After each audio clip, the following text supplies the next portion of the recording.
Welcome to all of you. ਅੱਜ ਆਪਾਂ ਪੰਜਾਬੀ ਵਿਆਕਰਨ ਦੇ ਟੌਪਿਕ ਕਿਰਿਆ ਅਤੇ ਉਸ ਦੀਆਂ ਕਿਸਮਾਂ ਬਾਰੇ ਪੜ੍ਹਾਂਗੇ। ਚਲੋ ਸ਼ੁਰੂ ਕਰਦੇ ਹਾਂ। ਕਿਰਿਆ ਦੀ ਪਰਿਭਾਸ਼ਾ: ਜਿਸ ਸ਼ਬਦ ਤੋਂ ਕਿਸੇ ਕੰਮ ਦੇ ਕਰਨ ਜਾਂ ਹੋਣ ਦਾ ਪਤਾ ਲੱਗੇ ਉਸ ਨੂੰ ਕਿਰਿਆ ਕਿਹਾ ਜਾਂਦਾ ਹੈ। ਜਿਵੇਂ ਜਸ਼ਨ ਕਿਤਾਬ ਪੜ੍ਹ ਰਹੀ ਹੈ, ਦਿਲਪ੍ਰੀਤ ਅਮਰੂਦ ਖਾ ਰਿਹਾ ਹੈ। ਇਹਨਾਂ ਵਾਕਾਂ ਵਿੱਚ ਪੜ੍ਹ ਰਹੀ ਹੈ, ਖਾ ਰਿਹਾ ਹੈ ਸ਼ਬਦਾਂ ਤੋਂ ਕਿਸੇ ਕੰਮ ਦੇ ਕਰਨ ਦਾ ਬੋਧ ਹੁੰਦਾ ਹੈ।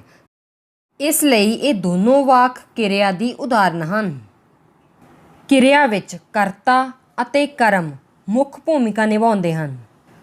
ਕਿਸੇ ਵੀ ਵਾਕ ਵਿੱਚ ਕੰਮ ਕਰਨ ਵਾਲੇ ਨੂੰ ਕਰਤਾ ਕਿਹਾ ਜਾਂਦਾ ਹੈ। ਉਦਾਹਰਨ ਦੇ ਤੌਰ 'ਤੇ ਅਮਨ ਲਿਖਦਾ ਹੈ। ਇੱਥੇ ਅਮਨ ਕਰਤਾ ਹੈ।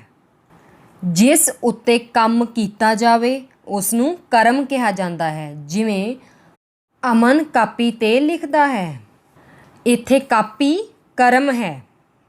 ਕਿਰਿਆ ਦੋ ਪ੍ਰਕਾਰ ਦੀ ਹੁੰਦੀ ਹੈ: ਅਕਰਮਕ ਕਿਰਿਆ, ਸਕਰਮਕ ਕਿਰਿਆ। ਅਕਰਮਕ ਤੋਂ ਭਾਵ ਹੈ ਕਰਮ ਤੋਂ ਬਿਨਾਂ।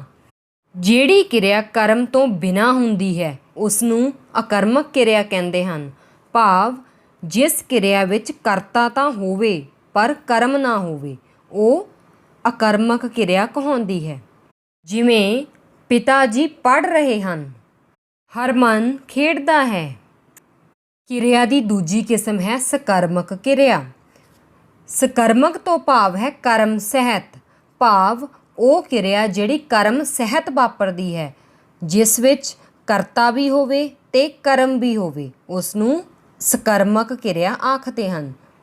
ਉਦਾਹਰਨ ਦੇ ਤੌਰ 'ਤੇ ਪਿਤਾ ਜੀ ਅਖਬਾਰ ਪੜ੍ਹ ਰਹੇ ਹਨ, ਹਰਮਨ ਗੇਂਦ ਨਾਲ ਖੇਡਦਾ ਹੈ। ਸੋ ਪਹਿਲੇ ਵਾਕ ਵਿੱਚ ਅਖਬਾਰ ਅਤੇ ਦੂਜੇ ਵਾਕ ਵਿੱਚ ਗੇਂਦ ਕਰਮ ਹਨ। ਇਸ ਕਰਕੇ ਇਹ ਦੋਵੇਂ ਵਾਕ ਸਕਰਮਕ ਕਿਰਿਆ ਦੀ ਉਦਾਹਰਨ ਹਨ। ਸੋ ਸੰਖੇਪ ਵਿੱਚ ਜਿਸ ਸ਼ਬਦ ਤੋਂ ਕਿਸੇ ਕੰਮ ਦੇ ਕਰਨ ਜਾਂ ਹੋਣ ਦਾ ਪਤਾ ਲੱਗੇ ਉਸ ਨੂੰ ਕਿਰਿਆ ਕਿਹਾ ਜਾਂਦਾ ਹੈ। ਕਿਰਿਆ ਦੋ ਪ੍ਰਕਾਰ ਦੀ ਹੁੰਦੀ ਹੈ: ਅਕਰਮਕ ਕਿਰਿਆ ਤੇ ਸਕਰਮਕ ਕਿਰਿਆ। ਅਕਰਮਕ ਕਿਰਿਆ ਤੋਂ ਭਾਵ ਹੈ ਕਰਮ ਤੋਂ ਬਿਨਾਂ। ਜਿਵੇਂ ਕਿ ਆਪਾਂ ਉਦਾਹਰਨ ਦੇ ਵਿੱਚ ਪੜ੍ਹਿਆ ਸੀ, ਪਿਤਾ ਜੀ ਪੜ੍ਹ ਰਹੇ ਹਨ, ਹਰਮਨ ਖੇਡਦਾ ਹੈ। ਇਹਨਾਂ ਵਾਕਾਂ ਵਿੱਚ ਕਰਮ ਨਹੀਂ ਹੈ। ਇਸ ਕਰਕੇ ਇਹ ਦੋਵੇਂ ਵਾਕ ਅਕਰਮਕ ਕਿਰਿਆ ਦੀ ਉਦਾਹਰਨ ਹਨ। ਸੋ ਅਕਰਮਕ ਕਿਰਿਆ ਵਿੱਚ ਕੇਵਲ ਕਰਤਾ ਹੁੰਦਾ ਹੈ, ਕਰਮ ਨਹੀਂ ਹੁੰਦਾ। ਦੂਜੇ ਪਾਸੇ ਸਕਰਮਕ ਕਿਰਿਆ ਤੋਂ ਭਾਵ ਹੈ ਕਰਮ ਸਹਿਤ। ਭਾਵ ਕਰਮ ਦੇ ਨਾਲ। ਜਿਸ ਕਿਰਿਆ ਵਿੱਚ ਕਰਤਾ ਅਤੇ ਕਰਮ ਦੋਵੇਂ ਹੋਣ ਉਸ ਨੂੰ ਸਕਰਮਕ ਕਿਰਿਆ ਕਿਹਾ ਜਾਂਦਾ ਹੈ। ਜਿਵੇਂ ਪਿਤਾ ਜੀ ਅਖਬਾਰ ਪੜ੍ਹ ਰਹੇ ਹਨ। ਇਸ ਵਾਕ ਵਿੱਚ ਪਿਤਾ ਜੀ ਕਰਤਾ ਅਤੇ ਅਖਬਾਰ ਕਰਮ ਹੈ। ਇਸੇ ਤਰ੍ਹਾਂ ਦੂਜੀ ਉਦਾਹਰਨ ਹਰਮਨ ਗੇਂਦ ਨਾਲ ਖੇਡਦਾ ਹੈ। ਇਸ ਵਿੱਚ ਹਰਮਨ ਕਰਤਾ ਹੈ ਅਤੇ ਗੇਂਦ ਕਰਮ ਹੈ।